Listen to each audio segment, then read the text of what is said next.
Hello guys, आप लोग नई स्टोरी सुन सकते हो हमारे ऐप पे जाके।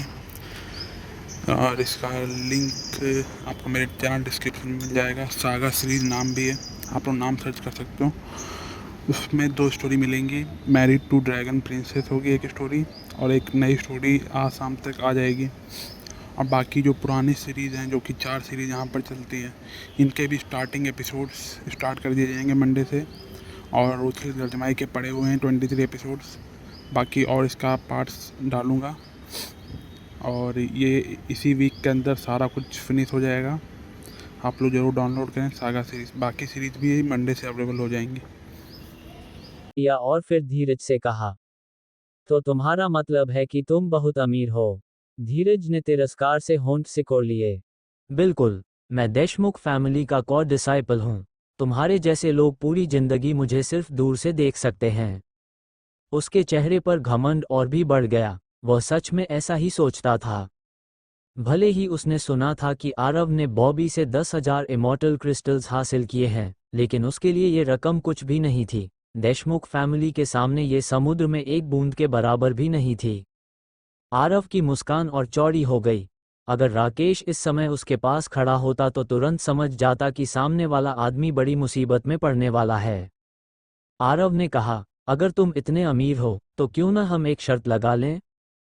धीरज ने तिरस्कार से कहा, असल में तुम जैसे चींटी जैसे आदमी के साथ शर्त लगाने के योग्य भी नहीं हो, लेकिन फेयरी के सम्मान में मैं तुम्हें एक मौका देता हूँ।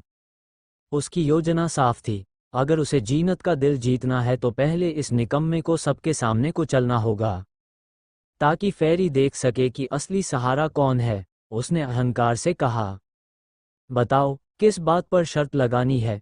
यह इमॉर्टल अंत तक तुम्हारा साथ देगा? आरव ने शांत स्वर में कहा, मैं बस ये देखना चाहता हूं कि तुम सच में इतने अमीर हो या नहीं। आज हम दोनों यहाँ स्पिरिट मेडिसिन हॉल में दवाइयाँ खरीदते हैं। जो व्यक्ति सबसे अधिक मूल्य वाली स्पिरिट मेडिसिन्स लेकर जाएगा, वही विजेता होगा। दाम में वही सारी दवाइयाँ होंगी जो हम दोनों खरीदेंगे। अगर मैं जीत गया तो तुम्हारी खरीदी हुई सारी दवाइयाँ मेरी होंगी, और अगर मैं हार गया तो मेरी खरीदी हुई सारी दवाइयाँ तुम्हारी। हालांकि आरव के पास ग्रैंड एल्डर का टोकन था, लेकिन वह बहुत ज़्यादा खुलकर फ़ायदा नहीं उठाना चाहता था। आखिर उसे केवल एक प्रकार की पिल बनानी थी, इसलिए वह बहुत ज़्यादा जड़ी बूटियां भी नहीं खरीद सकता था। लेकिन अगर कोई मूर्ख और अमीर आदमी खुद उसके पास आकर फंस जाए तो उसे ठगना भी कोई गलत बात नहीं थी। आरव की बात खत्म होते ही धीरज जोर से हंस पड़ा। हाँ हाँ, उसकी हंसी में खुला हुआ तिरस्कार भरा था।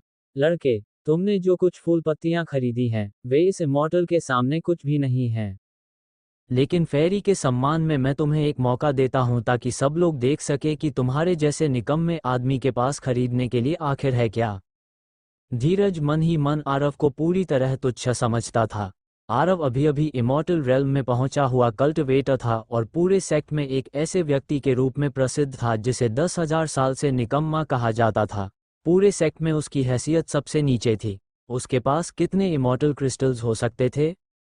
बॉबी से उसने जो थोड़ा बहुत पैसा ठगा था, वही सब था, और वह रकम धीरज के लिए बिल्कुल तुच्छ थी। उसने घमंड से आसपास खड़े लोगों की ओर देखा। थोड़े ही समय में वहां सैकड़ों लोग इकट्ठा हो चुके थे। उनमें से अधिकतर आउटर डिसाइपल्स थे और कुछ तो पहले आरव के इमॉर्टल हीरो अरेना के मुकाबले भी देख चुके थे। कई लोगों की आंखों में उत्साह चमक रहा था। यह निकम्मा आदमी सच में हर जगह तमाशा खड़ा कर देता था। धीरज ने ऊंची आवाज में कहा, सब लोग सुन लो और हमारे गवाह बनो। भीड़ से तुरंत जवाब आया, ठीक है। आखिर ऐसा मजेदार दृश्य देखने का मौका कौन छोड़ता। आरव हल्का सा मुस्कुराया और कुछ नहीं बोला। उसने जीनत का हाथ पकड़ा और सीधे इमॉर्टल अर्ब वाले हिस्से की ओर चल पड़ा। वह एक एक करके जड़ी बूटियों की ओर इशारा करने लगा। मुझे यह मॉर्निंग सन इमॉर्टल अर्ब चाहिए, ये जेड फ्लावर चाहिए, और वह 9 नेदरवर्ल्ड लावर भी। स्पिरिट मेडिसिन हॉल में जड़ी बूटियां बेचने का तरीका पृथ्वी के कंटेनर स्टोरेज जैसा था। हर स्पिरिचुअल अर्ब एक अलग प्रदर्शनी बॉक्स में रखा हुआ था। आरव एक एक बॉक्स के सामने रुककर उंगली से इशारा करता गया और देखते ही देखते उसने 7-8 जड़ी बूटियां चुन लीं। धीरज उसके पीछे खड़ा था, थोड़ी ऊंची किए हुए, बिल्कुल बेपरवाह। उसने कहा, जो ये ले रहा है मुझे उसका दुगना दो। स्पिरिट मेडिसिन हॉल के सेवक ये देखकर बहुत खुश हो गए कि इतने बड़े खरीदार आए हैं। वे तेजी से दोनों के लिए जड़ी बूटियां पैक करके उन्हें जेड बॉक्सेस में रखने लगे। स्पिरिट मेडिसिन हॉल के अपने नियम थे। यहाँ पहले जड़ी बूटियां चुनी जा सकती थीं और भुगतान बाद में किया जाता था। अगर कोई व्यक्ति जड़ी बूटी चुन ले और बाद में भुगतान न कर सके तो सेक्ट के नियमों के अनुसार उसे कठोर दंड दिया जाता और फ्लोइंग लाइट स्वॉर्ड सेक्ट से बाहर निकाल दिया जाता। इसलिए ऐसी स्थिति लगभग कभी नहीं होती थी। ये नियम दीवार पर साफ लिखे हुए थे और आरव उन्हें पहले ही देख चुका था। इसी कारण उसने ये शर्त रखी थी, वरना अगर वह जड़ी बूटियां लेते समय ग्रैंड एल्डर का टोकन दिखा देता तो शायद धीरज डरकर पहले ही भाग जाता। पहली मंजिल पर सबसे निम्न स्तर की फर्स्ट टियर स्पिरिचुअल हर्ब्स थीं। आरव ने उनमें से जो उसके काम की थी उन्हें चुन लिया और फिर सीधे दूसरी मंजिल की ओर बढ़ गया। धीरज उसके पीछे चलते हुए बोला, लड़के, तुम तो बहुत बड़े अभिनेता निकले। क्या तुम्हारे पास सच में अभी भी पैसे बचे हैं? अभी उसने जल्दी से हिसाब लगाया था। आरव ने पहली मंजिल पर जो जड़ी बूटियां खरीदी थीं उनसे उसके लगभग सारे लो ग्रेड इमॉर्टल क्रिस्टल्स खत्म हो जाने चाहिए थे।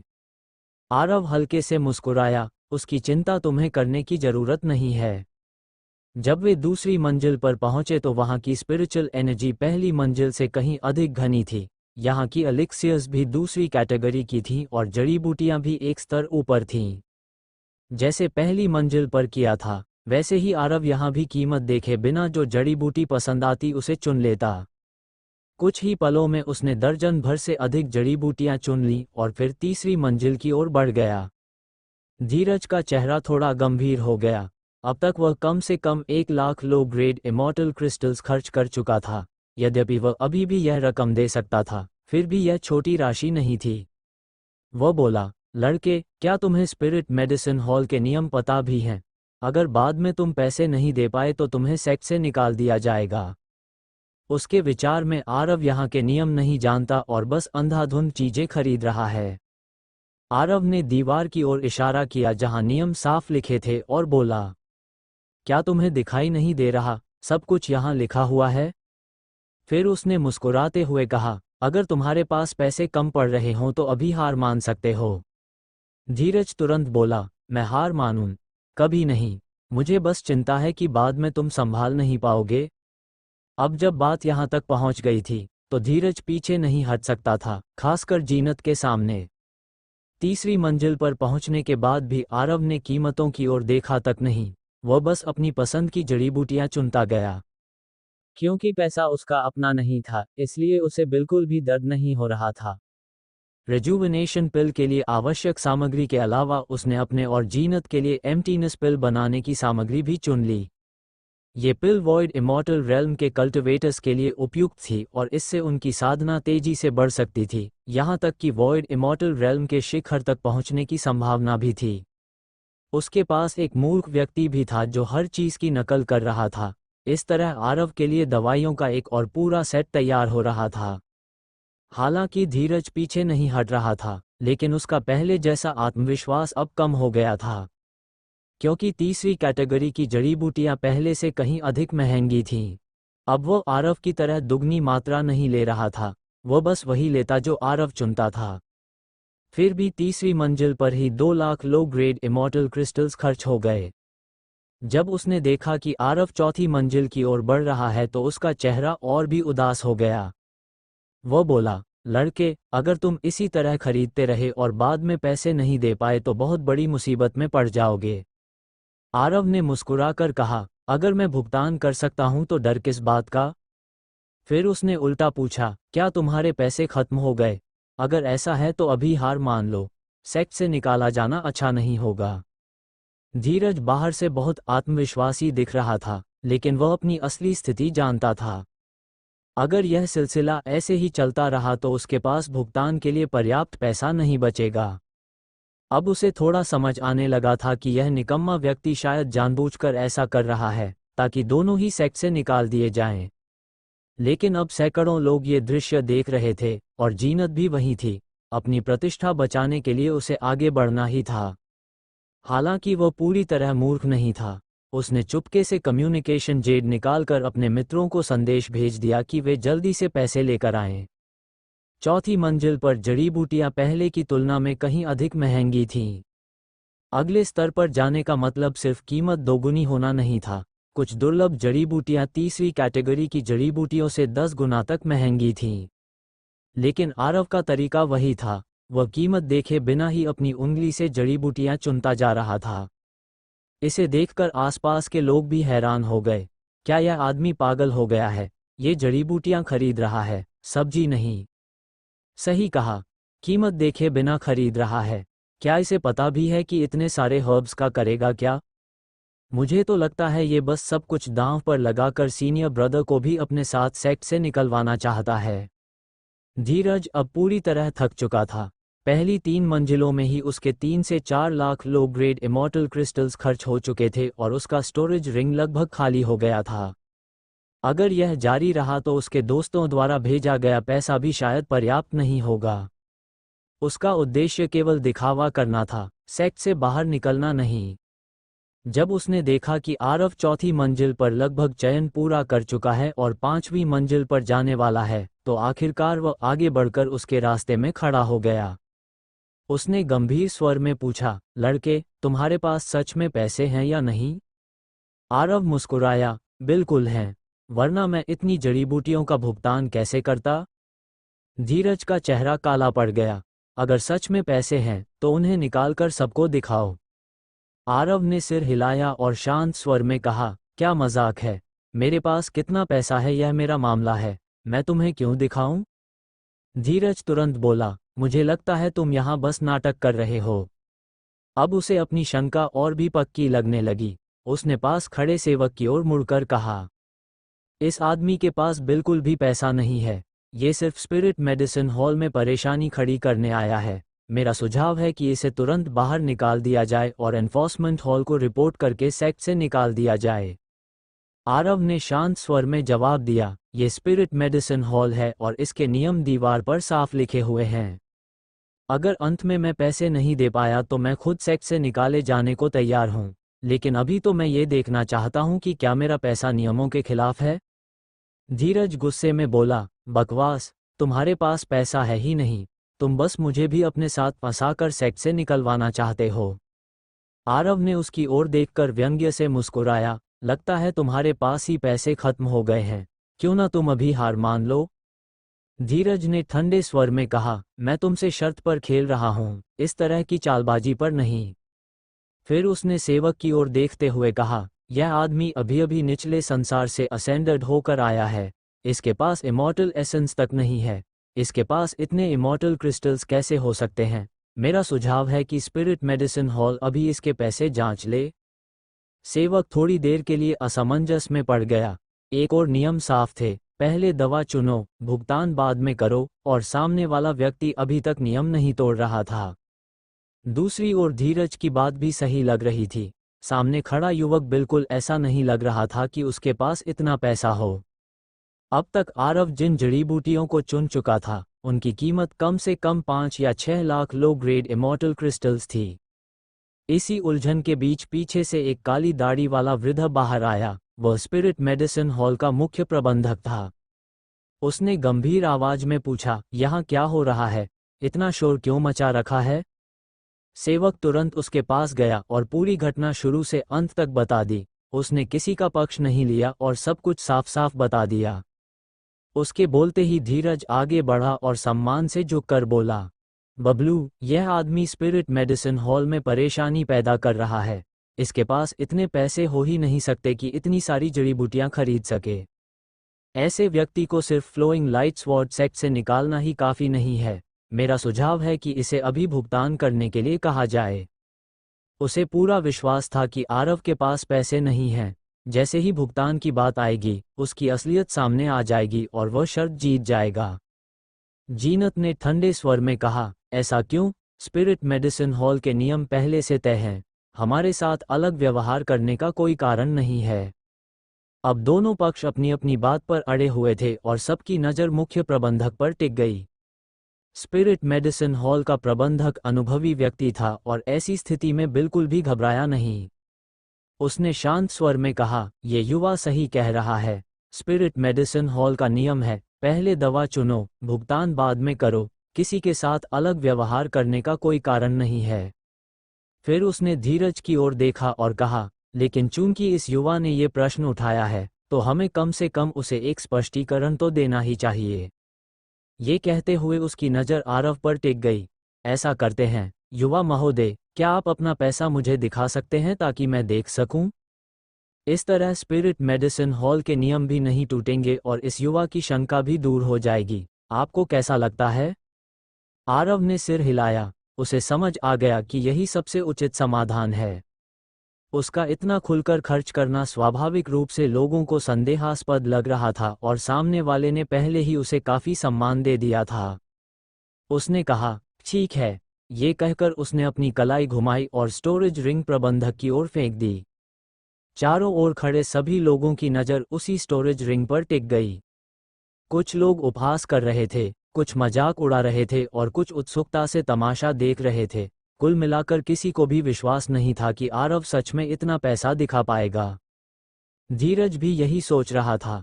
उसके अनुसार जैसे ही स्टोरेज रिंग की जांच होगी, शर्त तुरंत उसके पक्ष में हो जाएगी। आखिर 5-6 lakh low grade immortal crystals कोई छोटी राशि नहीं थी। देशमुख फैमिली के लिए भी यह कम नहीं थी। एक नया असेंडेड कल्टिवेटर इतनी रकम कैसे रख सकता है? ये सोचकर उसके चेहरे पर गर्व भरी मुस्कान आ गई। वह मन ही मन कल्पना करने लगा कि जब आरव की चाल सामने आएगी तो वह कितना शर्मिंदा होगा, जीनत कितनी नाराज होगी और शायद भविष्य में वही उसका कल्टिवेशन पार्टनर बन जाएगी।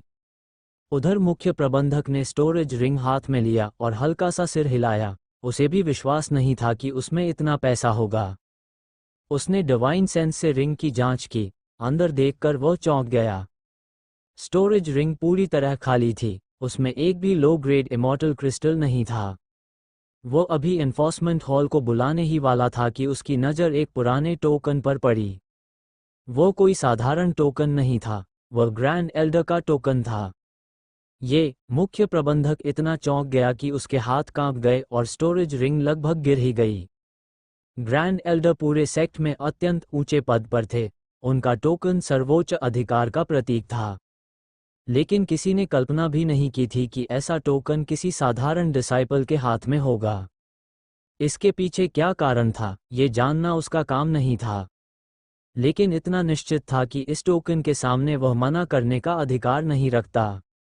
यहाँ तक कि अगर आरव पूरा स्पिरिट मेडिसिन हॉल खाली कर देता, तब भी उसे रोकने का अधिकार उसके पास नहीं था। उधर आरव शांत भाव से खड़ा मुस्कुरा रहा था। उसने पूछा, सर, क्या हुआ? मेरे पास भुगतान करने के लिए पैसा है या नहीं? मुख्य प्रबंधक तुरंत बोला, है, बिल्कुल है। वह बार बार सिर हिलाने लगा। फिर उसने धीरज की ओर ऐसे देखा जैसे कोई मूर्ख हो और आदर के साथ स्टोरेज रिंग वापस आरव को दे दी। ये दृश्य देखकर आसपास खड़े सभी लोग स्तब्ध रह गए। अभी क्या हुआ? क्या इस निकम्मे के पास सच में इतना पैसा था? लेकिन ये कैसे संभव है?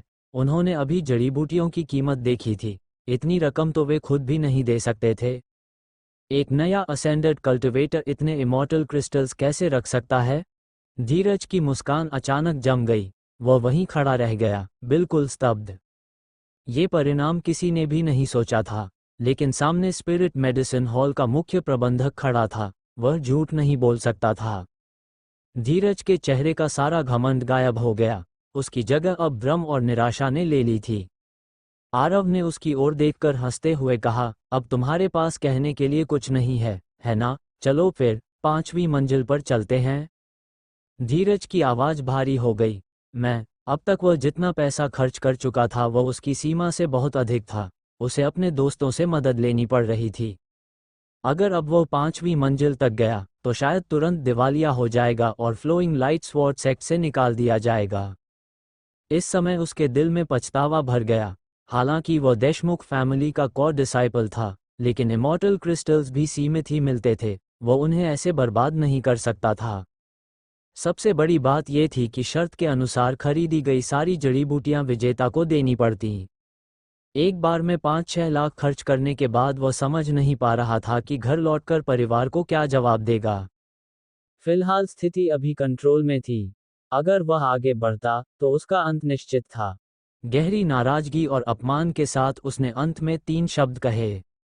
मैं हार मानता हूँ। धीरज के मैं हार मानता हूँ कहते ही वहां मौजूद सभी लोग स्तब्ध रह गए। हर किसी के चेहरे पर आश्चर्य साफ दिखाई दे रहा था। अगर 1 घंटे पहले कोई उनसे कहता कि धीरज जैसे व्यक्ति को अभी अभी असेंडेड हुआ एक आउटर डिसाइपल हरा देगा, तो शायद वे उसी समय उसे थप्पड़ मार देते। ये बात असंभव लगती थी। लेकिन अब वही असंभव बात उनके सामने सच बनकर खड़ी थी, इसलिए उन्हें विश्वास करना ही पड़ा। आरव के चेहरे पर व्यंग्य भरी मुस्कान आ गई। अरे, इतनी जल्दी हार मान ली? हम तो अभी 5वीं मंजिल तक पहुंचे भी नहीं हैं। क्या तुम देशमुख फैमिली के बड़े बेटे नहीं हो? तुम्हारे लिए ये दुर्लभ जड़ी बूटियां तो कुछ भी नहीं होनी चाहिए, फिर इतनी जल्दी हार क्यों मान रहे हो? ऐसा तो नहीं होना चाहिए। आरव स्वभाव से दयालु व्यक्ति नहीं था। जब सामने वाला अभी तक घमंड दिखा रहा था, तो अब उसे उसका परिणाम भी भुगतना ही था। धीरज का चेहरा क्रोध से भर गया। तुम देशमुख फैमिली के बड़े बेटे और आउटर सेक्ट के मुख्य डिसाइपल्स में से एक होने के नाते उसने कभी इतना अपमान नहीं झेला था। लेकिन अब स्थिति उसके सामने थी। अगर वह हार नहीं मानता तो उसे और भी पैसा खर्च करना पड़ता, जबकि उसके पास इमॉर्टल क्रिस्टल्स लगभग खत्म हो चुके थे। उसी समय स्पिरिट मेडिसिन हॉल का मुख्य प्रबंधक आगे आया और ठंडे स्वर में पूछा, क्या आप भुगतान करने के लिए तैयार हैं? धीरज के दिल में कड़वाहट भर गई, लेकिन उसके पास कोई विकल्प नहीं था। उसने मजबूरी में सिर हिलाया।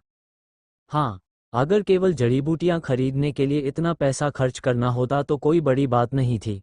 परिवार शायद उसे ज्यादा दोष भी नहीं देता। लेकिन शर्त के अनुसार भुगतान के बाद ये सारी जड़ी बूटियां उसे आरव को देनी थीं। ये सोचकर उसका दिल सचमुच दुख से भर गया। मुख्य प्रबंधक ने पास खड़े सेवक से कहा, कुल कीमत का हिसाब लगाओ। सेवक के हाथ में एक छोटा रजिस्टर था जिसमें वह सब कुछ लिख रहा था। उसने तुरंत हिसाब लगाकर कहा, कुल मिलाकर 563,900 लो ग्रेड इमॉर्टल क्रिस्टल्स। 5,60,000 से ज्यादा। ये सुनकर आसपास की भीड़ में हलचल मच गई। यह वो रकम थी जिसकी कल्पना भी कई आउटर डिसाइपल्स नहीं कर सकते थे। हालांकि देशमुख फैमिली काफी धनी थी, फिर भी धीरज के होंठ हल्के कांप गए। सेवक बिल लेकर उसके सामने आया और बोला, यंग मास्टर, कृपया भुगतान कीजिए। धीरज का चेहरा और भी मुश्किल में पड़ गया। उसने पहले ही अपने मित्रों को संदेश भेज दिया था, लेकिन वे अभी तक नहीं पहुंचे थे। उसके पास अभी केवल 3 lakh low grade immortal crystals थे, जो कुल रकम का आधा भी नहीं था। उसका चेहरा देखकर मुख्य प्रबंधक का चेहरा ठंडा हो गया। क्या बात है, भुगतान नहीं कर सकते? धीरज ने जल्दी से कहा। नहीं, ऐसा नहीं है, बस मैं इतना पैसा साथ नहीं लाया। ये शब्द बोलते समय उसे लगा जैसे किसी ने उसके चेहरे पर बार बार थप्पड़ मार दिए हों।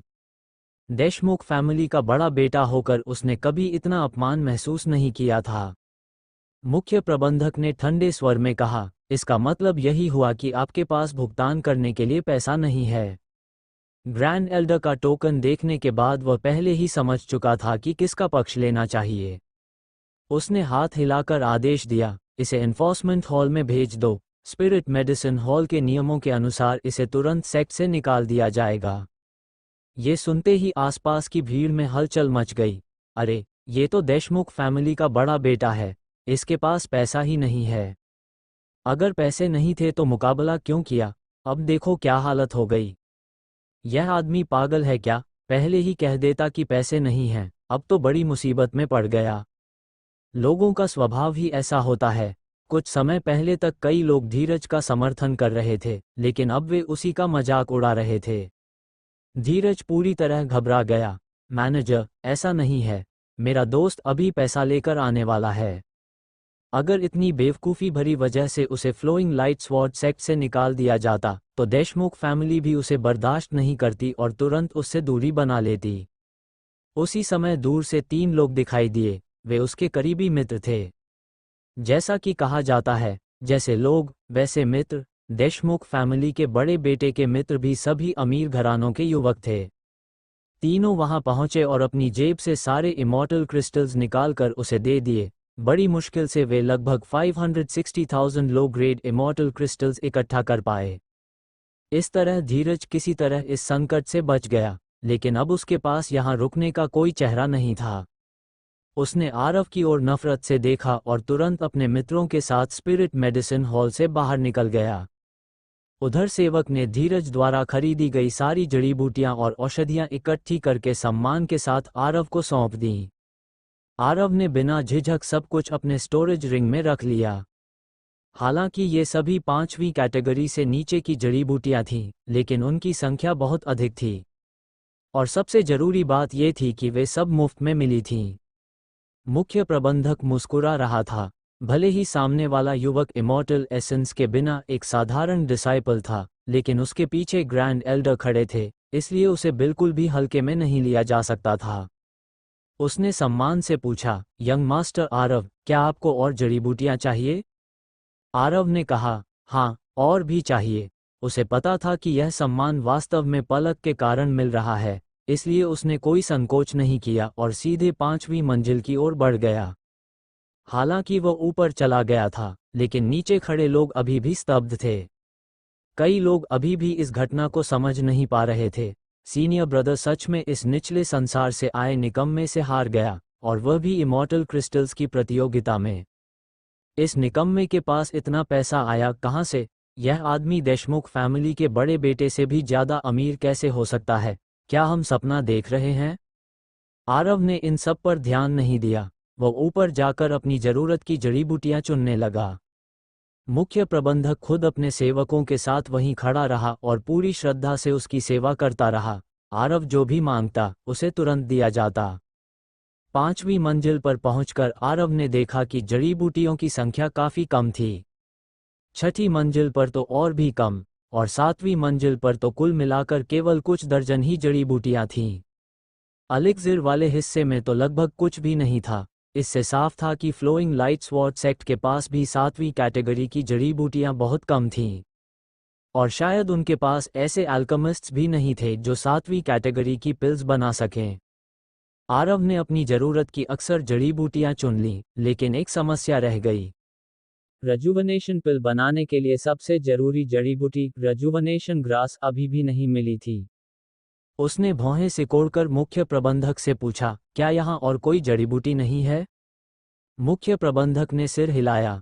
अब सच में कुछ भी नहीं बचा। स्पिरिट मेडिसिन हॉल की सारी जड़ी बूटियां यहीं रखी हुई हैं।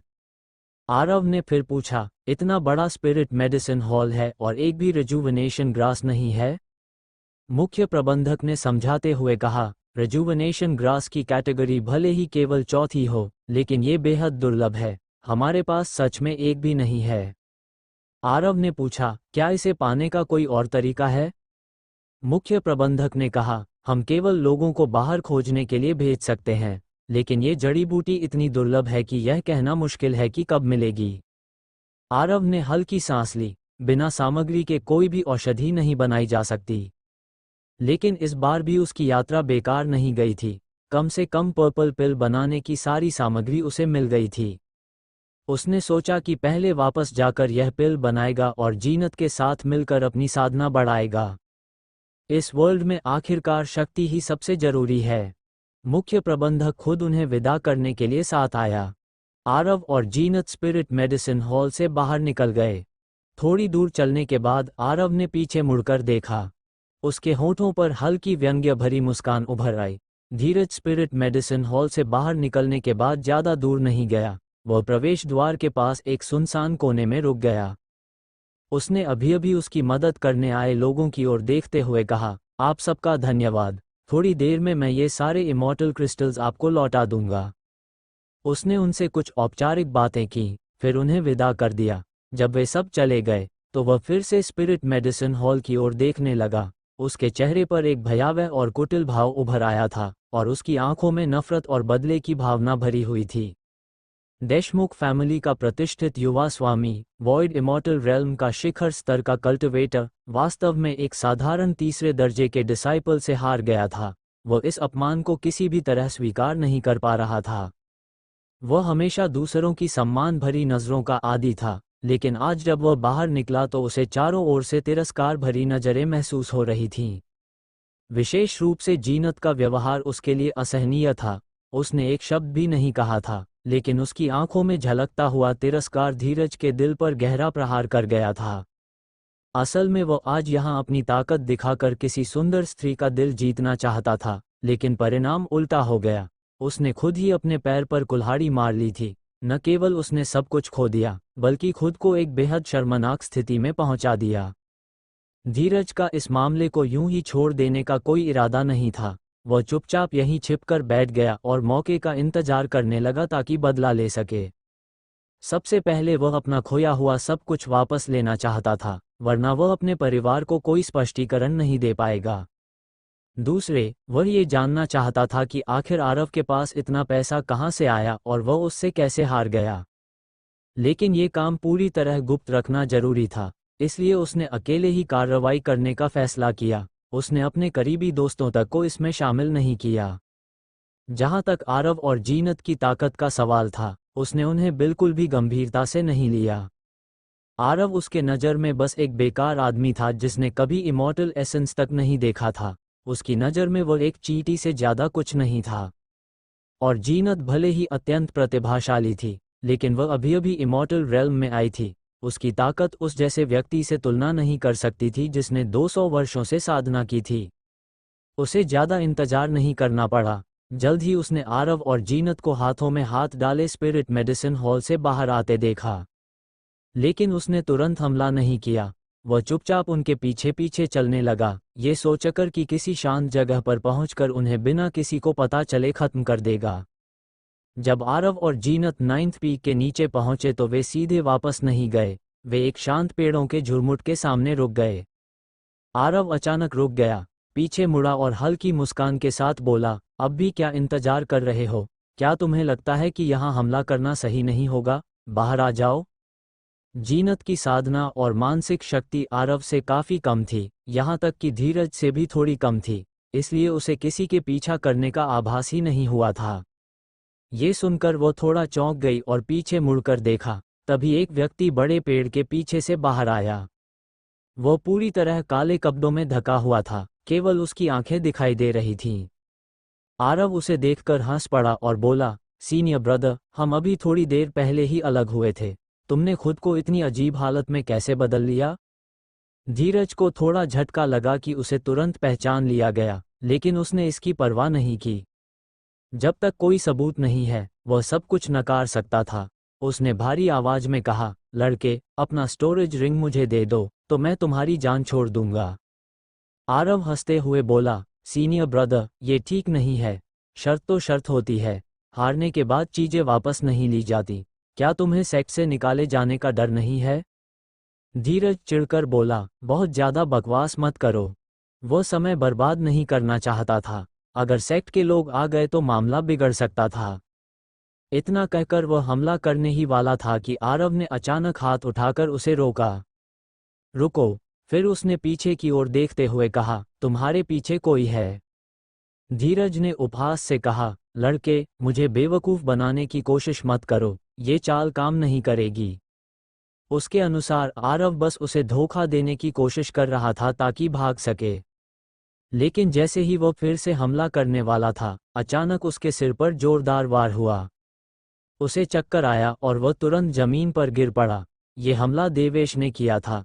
हाल ही में वह घात लगाकर हमला करने में काफ़ी माहिर हो गया था और एक ही वार में धीरज को बेहोश कर दिया।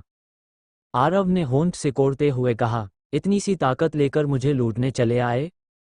हालांकि उसकी साधना अभी वॉइड इमॉर्टल रेल्म के लेट स्टेज में थी, लेकिन ट्रू इमॉर्टल रेल्म के लेट स्टेज वाले भी उसका कुछ नहीं बिगाड़ सकते थे। धीरज तो सिर्फ वॉइड इमॉर्टल रेल्म के पीक पर था, जो उसके सामने काफ़ी कम था। उसने जीनत से कहा, तुम पहले वापस जाओ, मैं इस आदमी को संभालता हूँ। जीनत के जाने के बाद उसने धीरज की ओर देखा। उसने उसका स्टोरेज रिंग उतार लिया। अंदर इमॉर्टल क्रिस्टल्स तो नहीं थे, लेकिन कुछ रिफाइनिंग मटेरियल्स और इमॉर्टल हर्ब्स थे, जिन्हें उसने आराम से अपने पास रख लिया। फिर उसके चेहरे पर एक अजीब मुस्कान उभरी। यह आदमी जिद्दी था, हार मानने को तैयार नहीं था और चोरी से उसे लूटने आया था, इसलिए उसे इसकी कीमत चुकानी पड़ेगी। आरव ने सोचा कि अब जब ये खुद उसके सामने आ गया है, तो वह इसे पूरे सेक्ट में मशहूर कर देगा। उसने धीरज को उठाया और फ्लोइंग लाइट स्वॉर्ड सेक्ट की मुख्य सड़क पर ले गया। चारों ओर कोई नहीं था, इसलिए उसने एक मजबूत पेड़ की शाखा ढूंढी और उसे ऊंचाई पर बांध दिया। फिर उसके हाथ में रोशनी चमकी और एक पल में धीरज का काला चोगा टुकड़ों में कटकर उड़ गया। अंत में उसके शरीर पर केवल एक छोटा सा अंडव्य बचा, जो किसी बिकनी जैसा लग रहा था। आरव ने अपने काम को देखकर संतोष से सिर हिलाया। धीरज का चेहरा काले कपड़े से ढका हुआ था, शरीर लगभग पूरी तरह नग्न था और नीचे केवल एक छोटा सा कपड़ा था। ये दृश्य बेहद विचित्र लग रहा था। डिजाइन बुरा नहीं है, आरव ने मुस्कुराते हुए कहा। फिर वो वहां से गायब हो गया। कुछ ही समय बाद दो महिला इमॉर्टल्स वहां से गुजरी। उन्होंने पेड़ पर लटके हुए एक लगभग नग्न व्यक्ति को देखा और आश्चर्य से चिल्ला उठी। आमतौर पर इमॉर्टल्स के बीच लड़ाई इमॉर्टल हीरो अरेना में होती थी या किसी और तरीके से सुलझाई जाती थी। ऐसा दृश्य उन्होंने पहले कभी नहीं देखा था। ये सड़क पहले से ही काफी व्यस्त रहती थी। उन दोनों की आवाज सुनकर और लोग भी वहां आ गए। कुछ ही देर में पेड़ के नीचे बड़ी भीड़ जमा हो गई। धीरज की हालत देखकर लोगों के बीच हंसी की आवाजें गूंजने लगीं। मनुष्य स्वभाव से तमाशा देखने का शौकीन होता है, और इमॉर्टल्स भी इससे अलग नहीं थे। थोड़ी ही देर में वहां हजारों लोग जमा हो गए। लोग तरह तरह की बातें करने लगे। ये कौन है? इसकी यह हालत किसने कर दी? बहुत मजेदार है, खासकर उसका वह हिस्सा, कितना छोटा लग रहा है। कितनी शर्मनाक बात है, इसके बाद यह इमॉर्टल बनकर कैसे जिएगा? भीड़ लगातार चर्चा कर रही थी। फिर एक उत्सुक इमोर्टल आगे बढ़ा और उसने धीरज के चेहरे से काला कपड़ा हटा दिया। जैसे ही उसका चेहरा दिखाई दिया, भीड़ में अचानक सन्नाटा छा गया और फिर जोरदार आश्चर्य की आवाज उठी। अरे, ये तो धीरज है। ये कैसे हो गया? सीनियर ब्रदर तो वॉइड इमॉर्टल रेल्म के पीक पर है, उसे किसने इस हालत में लटका दिया? देशमुख फैमिली का सम्मानित डिसाइपल इस हालत में, ये तो बहुत बड़ी बेइज्जती है। इतने लोगों की भीड़ देखकर फ्लोइंग लाइट स्वॉर्ड सेक्ट में जल्दी ही हलचल मच गई। लॉ एनफोर्समेंट हॉल के ग्रैंड डीकन पुष्पक अपने लोगों के साथ वहां पहुंचे और आदेश दिया कि धीरज को तुरंत नीचे उतारा जाए। बेचारा देशमुख फैमिली का युवा स्वामी जब होश में आया तो उसने खुद को हजारों लोगों से घिरा हुआ पाया। उसके शरीर पर ठंडी हवा लग रही थी। नीचे देखकर उसने पाया कि उसके सारे कपड़े गायब थे और केवल एक छोटा सा कपड़ा बचा था। उसका चेहरा तुरंत शर्म और क्रोध से लाल पड़ गया। उसने तुरंत स्टोरेज रिंग से कपड़े निकालने की कोशिश की, लेकिन उसे पता चला कि रिंग पूरी तरह खाली थी। उसके सारे सामान लूट लिए गए थे, यहाँ तक कि एक कपड़ा भी नहीं छोड़ा गया था। वह दांत पीसते हुए बोला, धत, वह दूसरों को लूटने आया था, लेकिन अंत में खुद ही इस हालत में लुट गया। उसी समय पुष्पक ने उसे एक लंबा चोगा दिया और कहा कि इसे पहन लो। फिर उन्होंने गंभीर स्वर में पूछा, आखिर यहाँ क्या हुआ? धीरज कुछ क्षण तक चुप खड़ा रहा। उसका चेहरा पूरी तरह पीला पड़ गया था, लेकिन आखिर में उसने कुछ भी कहने की हिम्मत नहीं की, क्योंकि सच तो ये था कि वह खुद ही दूसरों को लूटने गया था। अगर यह बात बाहर फैल जाती तो एनफोर्समेंट हॉल सबसे पहले उसी को सजा देता और उसकी पूरी प्रतिष्ठा मिट्टी में मिल जाती। इसलिए उसने अपने भीतर भरे गुस्से और अपमान को दबा लिया और भारी आवाज में बोला, मुझे भी नहीं पता क्या हुआ। अचानक किसी ने मेरे सिर पर डंडे से वार किया और जब मुझे होश आया तो मैं यहाँ था। उसकी बात सुनते ही आसपास खड़े लोगों के बीच हंसी की लहर दौड़ गई। एक इमॉर्टल होकर सिर पर डंडा खाकर बेहोश होना वास्तव में बहुत शर्मनाक बात थी। पुष्पक ने सिर हिलाया और फिर पूछा, तो क्या तुम्हें पता है कि यह किसने किया? धीरज का दिल और भी भारी हो गया। वह अच्छी तरह जानता था कि किसने हमला किया था, लेकिन वह इसका नाम नहीं ले सकता था। अंत में उसने दांत भींचते हुए कहा, नहीं, मुझे नहीं पता। ये जवाब देते समय उसके भीतर की बेबसी असहनीय हो रही थी। पुष्पक ने कहा, ठीक है, अगर तुम्हें कुछ पता चले तो एनफोर्समेंट हॉल को सूचित करना। इसके बाद उसने भीड़ को हटाया और लॉ एनफोर्समेंट हॉल के डिसाइपल्स के साथ वहां से चला गया। उनके जाते ही एक व्यक्ति तेजी से वहां आया।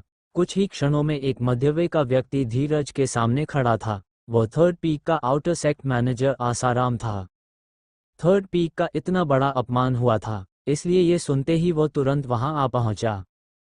उसका चेहरा गुस्से से भरा हुआ था और उसने कठोर स्वर में पूछा, मुझे बताओ यहाँ क्या हुआ? ये सब किसने किया? धीरज तुरंत बोला, सर मेरी मदद कीजिए, ये सब नाइन्थ पीक के लोगों ने किया है। धीरज और आसाराम के बीच संबंध काफी अच्छे थे, दोनों के परिवारों के बीच भी गहरी पहचान थी। ज़ीशान गुस्से से बोला, नाइन्थ पीक, क्या उन्हें लगता है कि थर्ड पीक में कोई नहीं है? आमतौर पर डिसाइपल्स के बीच झगड़े थोड़ी बहुत मारपीट तक सीमित रहते थे, लेकिन किसी को नंगा करके पेड़ पर लटका देना अत्यंत बेरहम था। ज़ीशान ने गुस्से में कहा, मेरे साथ चलो, आज हम उनसे इसका हिसाब मांगेंगे। धीरज उसके पीछे पीछे चल पड़ा और मन ही मन सोचने लगा कि वह कहानी को कैसे बदलकर आरव पर पूरा दोष डाल सकता है। चलते हुए आसाराम ने पूछा, नाइन्थ पीक का कौन सा डिसाइपल था?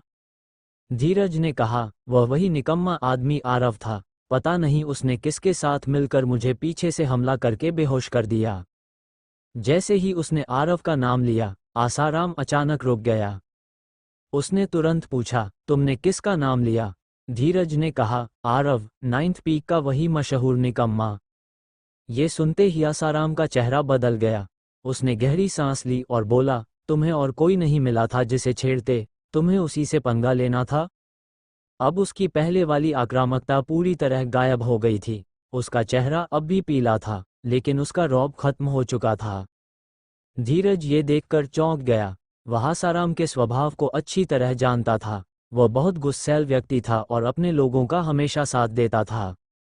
आमतौर पर नाइन्थ पीक के आउटर डिसाइपल्स को थर्ड पीक के लोग बिल्कुल महत्व नहीं देते थे, और आरव तो केवल एक नामात्र का डिसाइपल था जिसे सब निकम्मा मानते थे।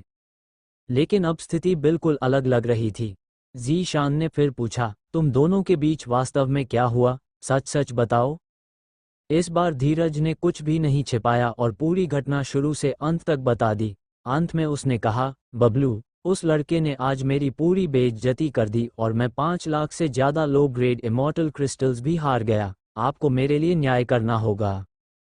ज़ीशन की आंखों में गुस्सा भर गया और उसने जोर से धीरज के चेहरे पर थप्पड़ मार दिया। धीरज पूरी तरह स्तब्ध रह गया। कुछ क्षण पहले तक आसाराम उसका पक्ष ले रहा था, लेकिन जैसे ही उसने आरव का नाम सुना, उसका रवैया पूरी तरह बदल गया। धीरज ने हैरानी से पूछा, सर, वह तो सिर्फ एक निकम्मा आदमी है, उसमें ऐसा क्या खास है? ज़ीशान गुस्से से बोला, तुम कुछ भी नहीं जानते।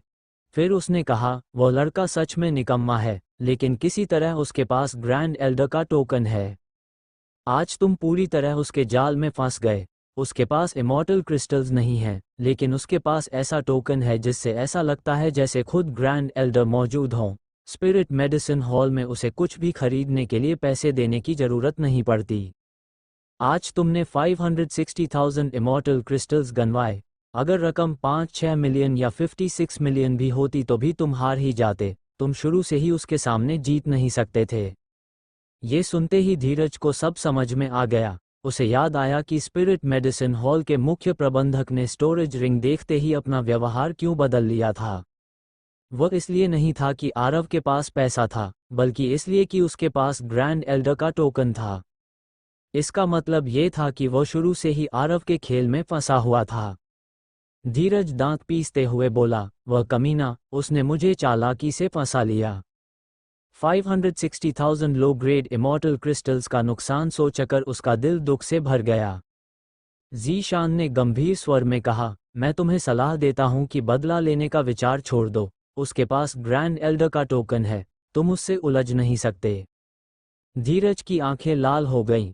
उसने कहा, लेकिन मैं इस अपमान को नहीं भूल सकता। ज़ीशान ने कहा, एक सज्जन व्यक्ति 10 साल बाद भी बदला ले सकता है, इतनी जल्दी क्यों कर रहे हो?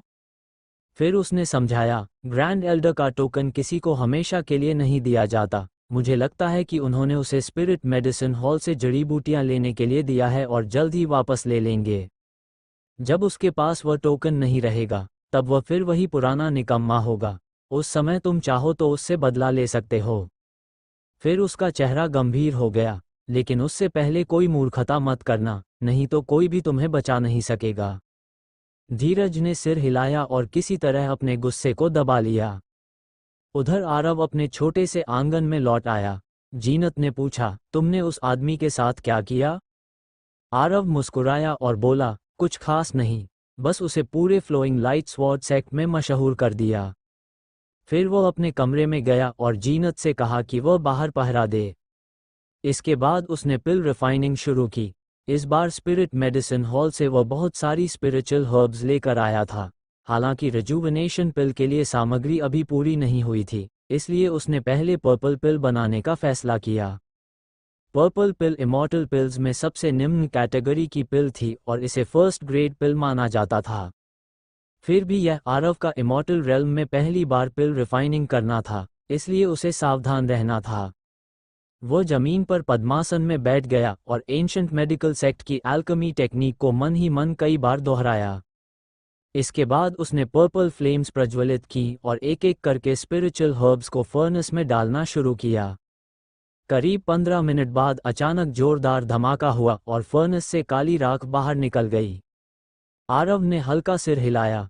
पहली बार इमॉर्टल स्पिरिचुअल एनर्जी के साथ पिल रिफाइनिंग करने में उसे थोड़ी असुविधा हुई थी, लेकिन उसके पास पर्याप्त फर्स्ट ईयर स्पिरिचुअल हर्ब्स थे, इसलिए उसने तुरंत दूसरी बार कोशिश शुरू कर दी।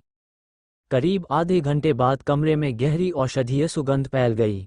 अचानक फर्नेस से 9 सुनहरे पिल्स सीधी रेखा में बाहर निकली और आरव के हाथ में पकड़ी जेड बॉटल में गिर गईं। आरव के चेहरे पर संतोष की मुस्कान आ गई। आखिरकार सफलता मिल गई। उसने जेड बॉटल को देखा। उसके अंदर 9 ची रिफाइनिंग पिल्स थीं और हर पिल पर चमकदार पैटर्न्स बने हुए थे। ये सभी टॉप ग्रेड पिल्स थीं। आरव मन ही मन एंशंट मेडिकल सेक्ट की विरासत की शक्ति से प्रभावित हो गया। ये केवल उसकी दूसरी कोशिश थी और उसने पहले ही टॉप ग्रेड पिल्स बना ली थीं। यह उपलब्धि उन साधारण अल्केमिस्ट से कहीं बेहतर थी जो सैकड़ों वर्षों तक अभ्यास करने के बाद भी ऐसा नहीं कर पाते। क्योंकि पिल रिफाइनिंग एक अत्यंत कठिन कला थी जिसमें थोड़ी सी गलती भी पिल की गुणवत्ता को कम कर देती थी।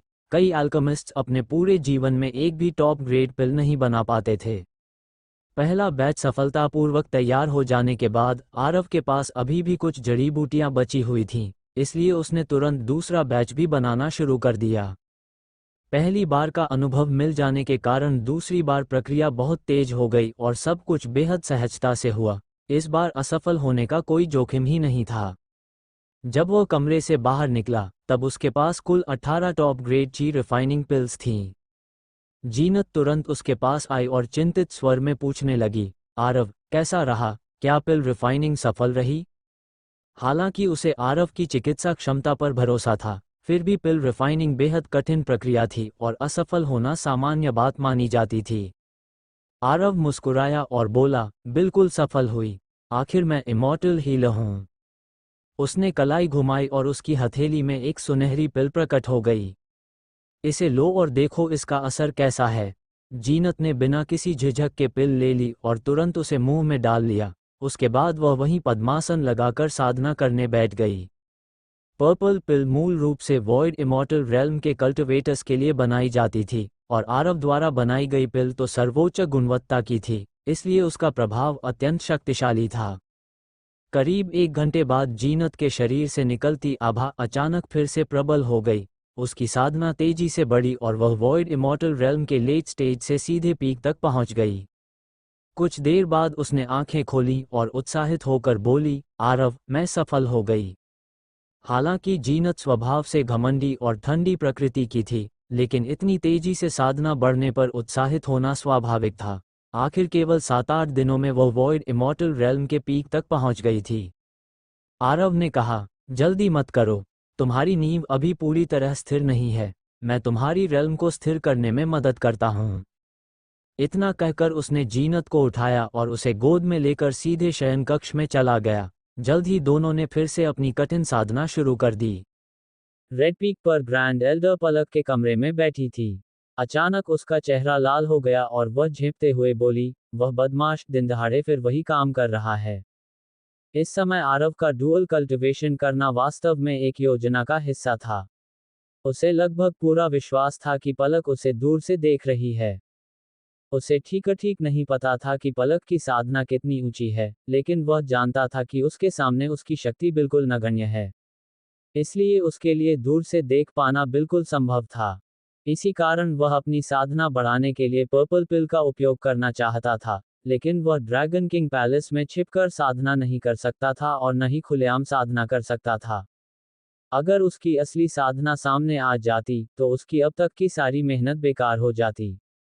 इस स्थिति में उसके पास केवल एक ही उपाय था। उसे ऐसा दिखाना था कि वह केवल डुअल कल्टिवेशन में व्यस्त है, ताकि पलक उसे ध्यान से देखना ही बंद कर दे। उसे विश्वास था कि पलक जैसी महान एल्डर इतनी देर तक ये दृश्य देखना पसंद नहीं करेगी। हालांकि इस तरीके में जोखिम भी था, लेकिन फिलहाल उसके पास कोई और उपाय नहीं था। और वैसे भी जीनत बेहद सुंदर स्त्री थी, इसलिए कुछ अतिरिक्त नजरें पड़ भी जाएं तो कोई बड़ी बात नहीं थी। असल में उसका अनुमान बिल्कुल सही निकला। पलक वास्तव में उस पर नजर रखे हुए थी। अगर वह ये तरीका न अपनाता तो उसकी असली साधना छिप नहीं पाती।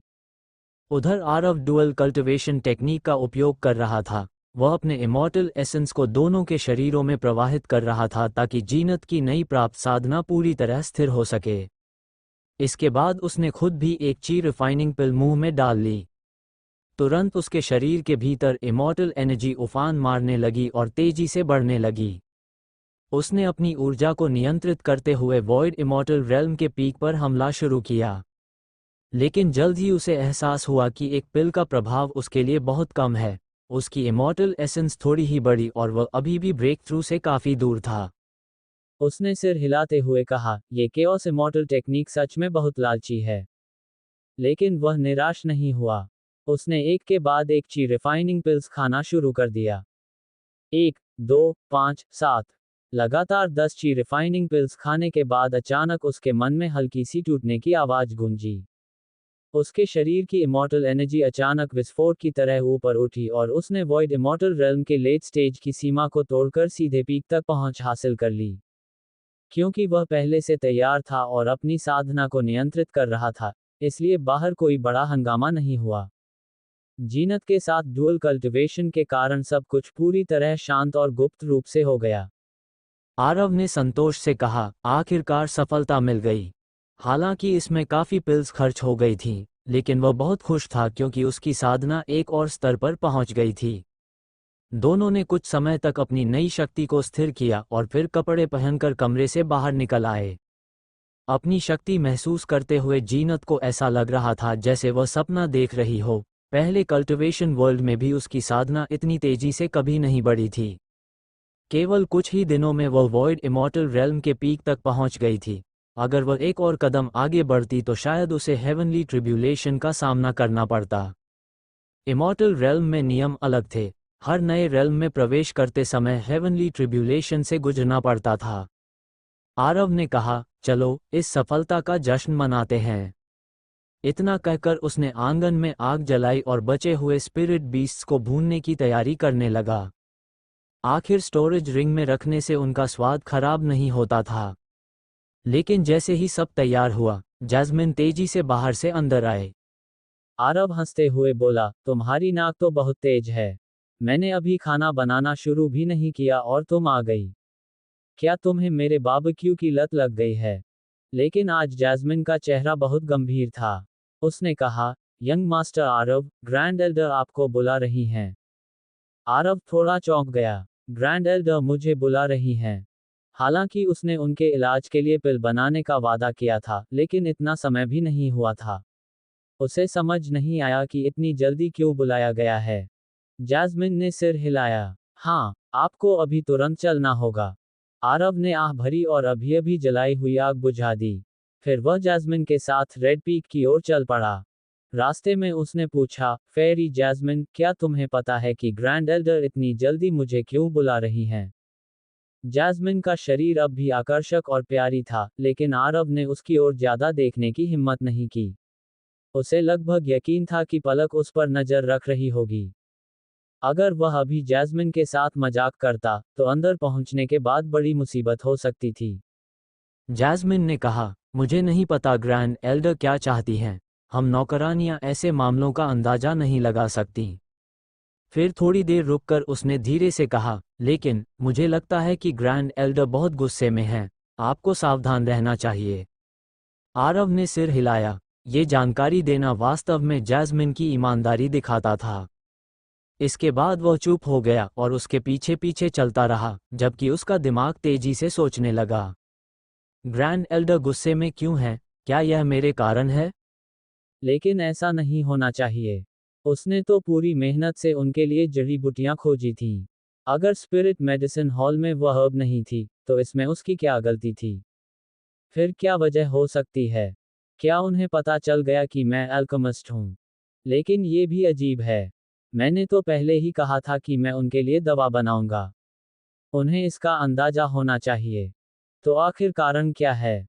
आरव इसी सोच में डूबा हुआ था कि अचानक उसे एक हल्की खुशबू महसूस हुई और जैस्मिन का शरीर अचानक उसकी ओर आकर रुक गया।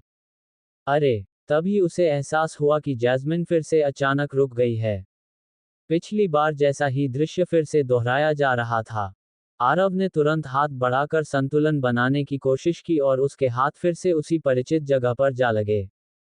वह जगह बेहद मुलायम और लचीली थी और स्पर्श भी उतना ही शानदार था।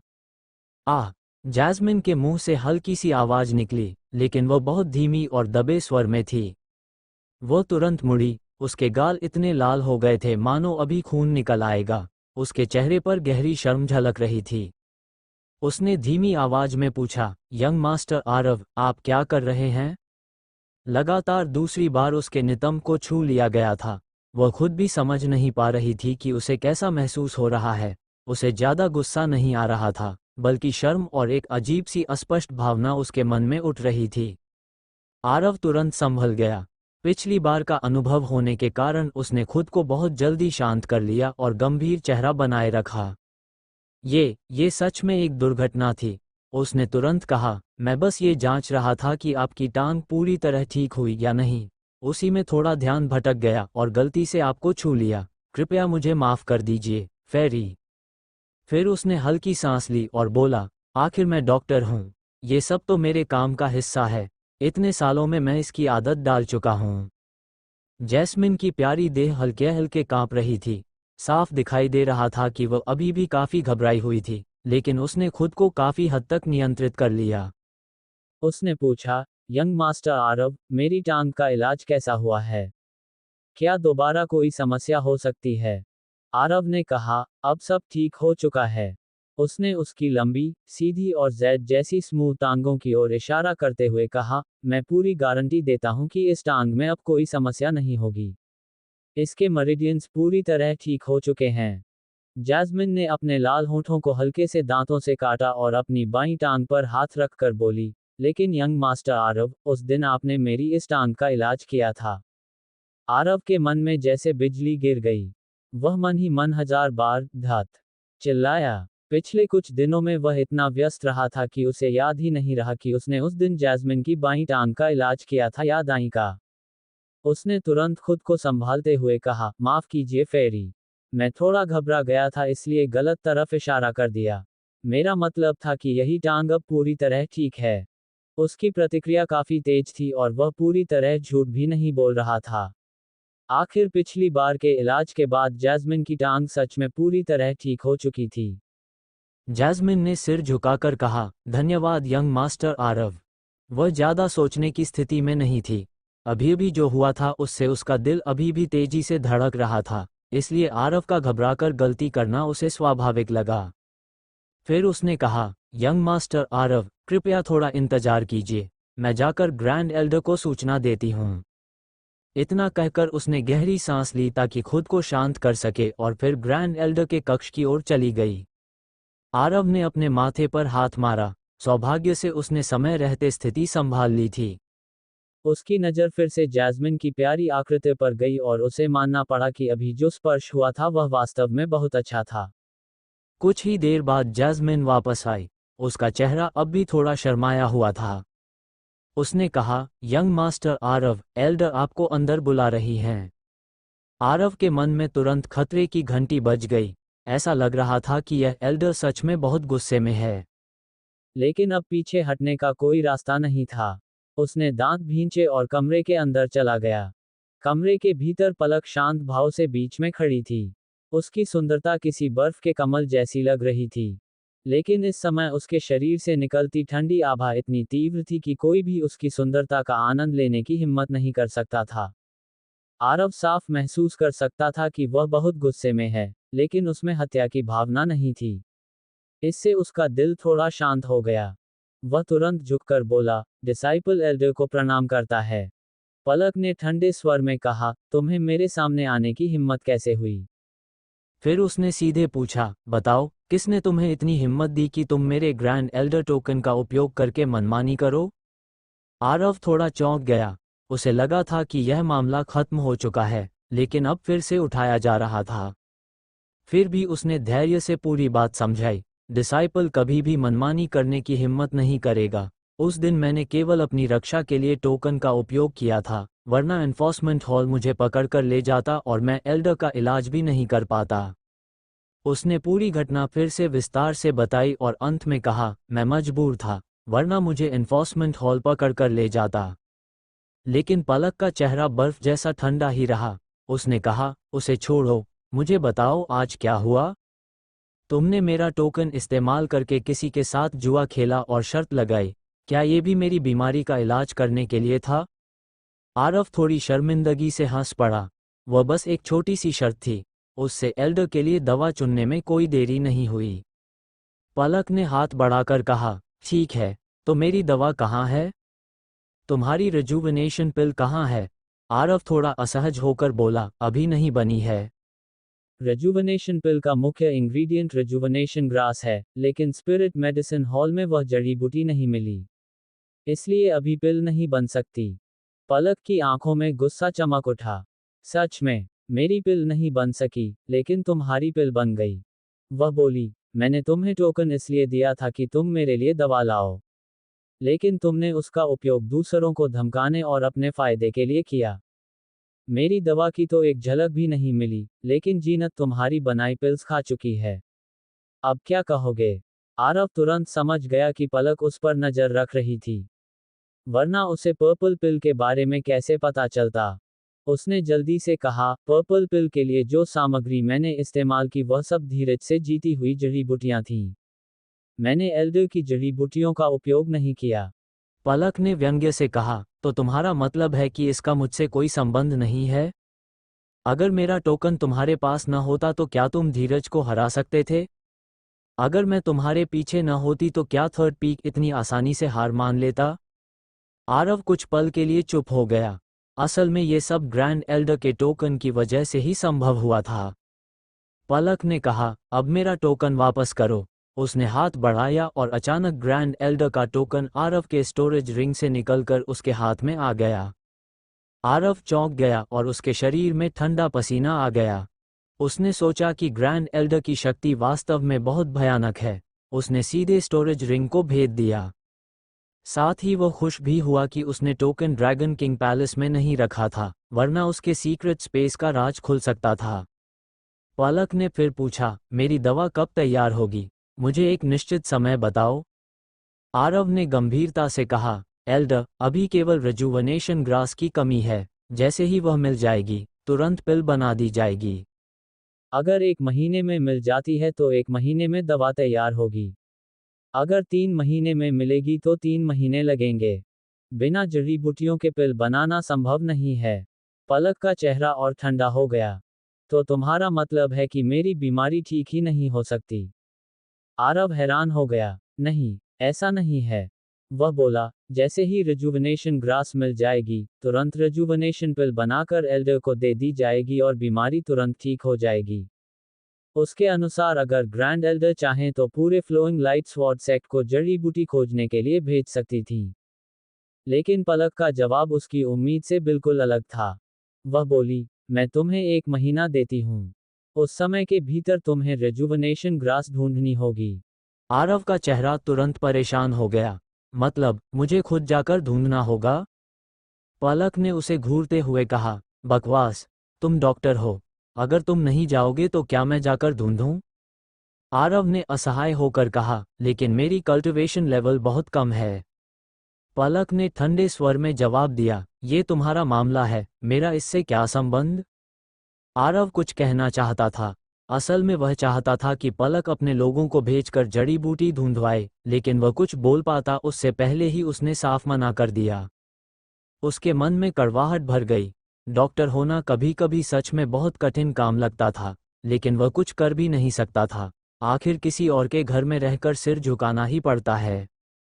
अंत में उसने कहा, मैं पूरी कोशिश करूंगा। वह समझ गया था कि सीधे ग्रैंड एल्डर से बहस करना बेकार है, इसलिए उसने फिलहाल बात को टालने का फैसला किया। लेकिन पलक जैसे उसके मन की बात पड़ रही थी। उसने ठंडी हंसी के साथ कहा, अगर 1 महीने बाद भी तुम रिजुविनेशन पिल नहीं बना पाए, तो जाकर शाह गुप्ता परिवार का ग्रैंड मैनेजर बन जाना। आरव तुरंत चुप हो गया। ये बात उसके लिए मौत से भी ज्यादा डरावनी थी। वह कल्पना भी नहीं कर सकता था कि उसकी सारी स्त्रियां और उसकी बेटियां उसे एक यूनक के वस्त्र पहने हुए देखें। ये सोचते ही उसकी रीढ़ में सिहरन दौड़ गई। इस बार उसने पूरी गंभीरता से कहा, एल्डर निश्चिंत रहें। 1 महीने के भीतर मैं हर हाल में रिजुविनेशन पिल तैयार कर दूंगा। फिर उसने सावधानी से पूछा, एल्डर, क्या आपको पता है कि रिजुविनेशन ग्रास कहाँ मिल सकती है? पलक ने तुरंत जवाब दिया, ये तुम्हारा काम है। इसका मुझसे क्या संबंध? उसने हाथ हिलाया और एक अदृश्य शक्ति आरव को सीधे हॉल से बाहर फेंक कर ले गई। वह धूल में लथपथ होकर बाहर गिर पड़ा। आरव किसी तरह उठकर खड़ा हुआ। उसकी हालत बहुत खराब थी और उसी समय उसकी नज़र जैस्मिन से मिली, जो हैरानी से उसे देख रही थी। आरव ने हंसते हुए कहा, कुछ नहीं, मैं बस जल्दी में बाहर निकल आया। इसके बाद वह जल्दी से रेड पीक से नीचे चला गया। कमरे के अंदर पलक खिड़की के पास खड़ी थी और उसके चेहरे पर अजीब भाव थे। वो खुद से सोचने लगी, मुझे क्या हो गया है, मैं इतनी गुस्से में क्यों हूँ? सामान्य परिस्थितियों में उसने अभी जो किया था वह उसके स्वभाव के बिल्कुल विपरीत था। एक नामात्र का डिसाइपल तो उसके गुस्से के लायक भी नहीं होता, लेकिन उसने सच में गुस्सा किया। वो सोचने लगी कि आखिर उसे किस बात ने इतना क्रोधित किया। क्या इसलिए कि आरव ने उसका टोकन इस्तेमाल किया? लेकिन उसने तुरंत सिर हिलाया। ऐसी छोटी बातों की उसे परवाह ही नहीं होती। वो खिड़की के पास जाकर आसमान के बादलों को देखने लगी और अपने मन को शांत करने की कोशिश करने लगी। फिर उसने पूरे घटनाक्रम को शुरू से अंत तक याद करना शुरू किया। उसने अपने डिवाइन सेंस से पूरे दिन आरव की गतिविधियों को देखा था। जब वह स्पिरिट मेडिसिन हॉल में था और उसके टोकन का उपयोग कर रहा था, तब उसे बिल्कुल भी गुस्सा नहीं आया था, बल्कि वह इस दृश्य को बड़े मजे से देख रही थी। बाद में जब धीरज बदला लेने आया और फिर जो कुछ हुआ, वह सब उसने देखा। हालांकि उसे यह समझ नहीं आया कि वह काले कपड़े वाला व्यक्ति कौन था जिसने धीरज को डंडे से मारा।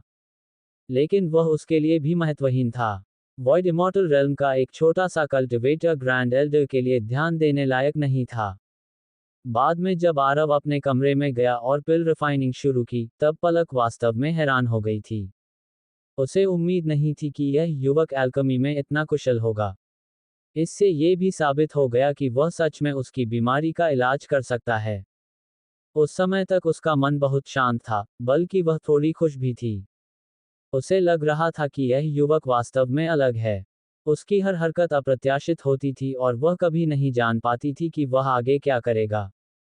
उसमें एक अजीब सा आकर्षण था जो उसे लगातार उसकी गतिविधियों को देखने के लिए मजबूर करता था। फिर उसने याद किया कि आरव ने जीनत को पिल दी थी जिससे उसकी कल्टिवेशन बढ़ गई थी। यहीं पर उसका चेहरा थोड़ा बदल गया।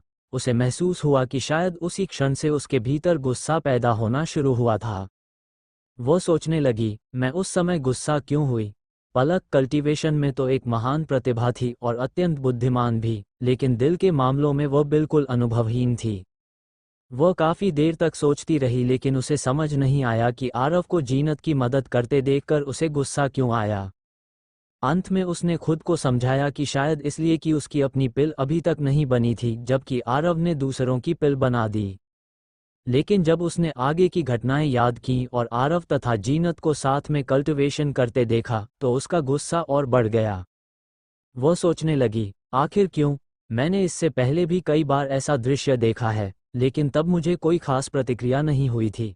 अब मुझे इतना गुस्सा क्यों आ रहा है? उसका सुंदर चेहरा उलझन से भर गया था। उसे समझ ही नहीं आ रहा था कि उसके साथ क्या हो रहा है। लेकिन यह सवाल ऐसा था जिसे वह किसी से पूछ भी नहीं सकती थी, यहाँ तक कि अपनी सीनियर सिस्टर से भी नहीं। अंत में उसने झुंझला कर उस सवाल को छोड़ दिया। फिर उसके मन में दूसरा विचार आया। क्या वह सच में 1 महीने में काम पूरा कर पाएगा? अगर उसे रेजुवेनेशन ग्रास नहीं मिली तो क्या मुझे सच में उसे यूनक बनाना पड़ेगा? शायद उसे सेक्स से बाहर जाकर अनुभव प्राप्त करना पड़ेगा, तभी उसे जड़ी बूटी मिल सकती है। लेकिन फिर उसने सोचा, उसकी कल्टीवेशन इतनी कम है। अगर वह बाहर गया तो क्या वह सुरक्षित रहेगा? अगर उसके साथ कुछ हो गया तो क्या वह वापस भी लौट पाएगा? कुछ ही क्षणों में पलक का मन फिर से उलझनों से भर गया। एक महान ग्रैंड एल्डर, जो सामान्यतः बिल्कुल शांत और अडिग रहती थी, अब स्वयं अपने ही विचारों में उलझ गई थी। उधर आरव के वापस आने के बाद जीनत को 9th पीक के पीक मास्टर का संदेश मिला कि उसे तुरंत वापस बुलाया गया है। पीक मास्टर प्रीतम के लिए भी यह स्थिति थोड़ी सिरदर्द बन गई थी। उसकी यह शिष्या अत्यंत प्रतिभाशाली थी और उसकी कल्टिवेशन की गति तो अभूतपूर्व थी। कुछ ही दिनों में वह वॉइड इमॉर्टल रेल्म के लेट स्टेज तक पहुंच गई थी। उसे ये भी अंदाजा था कि यह सब आरव से जुड़ा हुआ हो सकता है, इसलिए उसने दोनों के संपर्क को रोका नहीं। लेकिन पिछले कुछ दिनों से जीनत लगातार माउंटेन से नीचे जा रही थी और उसके पास साधना के लिए समय ही नहीं था। इसलिए उसने आज उसे वापस बुलाकर अच्छी तरह समझाने का फैसला किया। आखिर इमॉर्टैलिटी का मार्ग लंबा और कठिन होता है, केवल निरंतर साधना करने से ही अंत तक पहुंचा जा सकता है। लेकिन जब उसने जीनत को फिर से देखा तो उसकी आंखें चौड़ी हो गईं। वह लगभग चिल्ला पड़ा, ये तो वॉइड इमॉर्टल रेल्म का पीक है। प्रीतम अत्यंत शक्तिशाली और अनुभवी व्यक्ति था, लेकिन उसने अपने जीवन में ऐसा कभी नहीं देखा था। सिर्फ 10 दिनों से भी कम समय पहले उसकी शिष्या ने उससे दीक्षा ली थी और अब उसकी कल्टीवेशन वॉइड इमॉर्टल रेल्म के पीक तक पहुंच चुकी थी। और यह सब बिना सेक्ट के संसाधनों के, बिना किसी विशेष पिल के और बिना किसी एल्डर की सहायता के हुआ था। ये सच में चमत्कार से कम नहीं था। उसने आश्चर्य से पूछा, लड़की, तुम्हारी कल्टीवेशन इतनी तेजी से कैसे बढ़ गई? लेकिन फिर उसने खुद ही हाथ हिलाकर कहा, छोड़ो, अब मैं ये सवाल नहीं पूछूंगा। मैंने पहले भी कई बार पूछा है और कभी जवाब नहीं मिला। फिर उसने गंभीर स्वर में कहा, अब से तुम तुरंत सेक्लूजन में जाओ और साधना करो। जितनी जल्दी हो सके वॉइड इमॉर्टल रेल्म को पार करके ट्रू इमॉर्टल रेल्म तक पहुंचने की कोशिश करो। इस समय प्रीतम के मन में अत्यधिक उत्साह था। इतनी प्रतिभाशाली शिष्या 9th पीक के लिए पुनर्जागरण की आशा बन सकती थी। उसे पूरा विश्वास था कि जब जीनत पूरी तरह विकसित हो जाएगी, तब एक दिन 9th पीक बाकी 8 पीक्स को अपने पैरों तले कुचल देगा। हेलो गाइस, आप लोग नई स्टोरी सुन सकते हो हमारे ऐप पे जाके, और इसका लिंक आपको मेरे चैनल डिस्क्रिप्शन में मिल जाएगा। सागा सीरीज नाम भी है, आप लोग नाम सर्च कर सकते हो। उसमें 2 स्टोरी मिलेंगी। मैरिड टू ड्रैगन प्रिंसेस होगी एक स्टोरी, और एक नई स्टोरी आज शाम तक आ जाएगी। और बाकी जो पुरानी सीरीज़ हैं, जो कि 4 सीरीज़ यहाँ पर चलती हैं, इनके भी स्टार्टिंग एपिसोड्स स्टार्ट कर दिए जाएंगे मंडे से। और उसके तर्जमाई के पड़े हुए हैं 23 एपिसोड्स। बाकी और इसका पार्ट्स डालूँगा, और ये इसी वीक के अंदर सारा कुछ फिनिश हो जाएगा। आप लोग ज़रूर डाउनलोड करें सागा सीरीज़। बाकी सीरीज़ भी मंडे से अवेलेबल हो जाएंगी।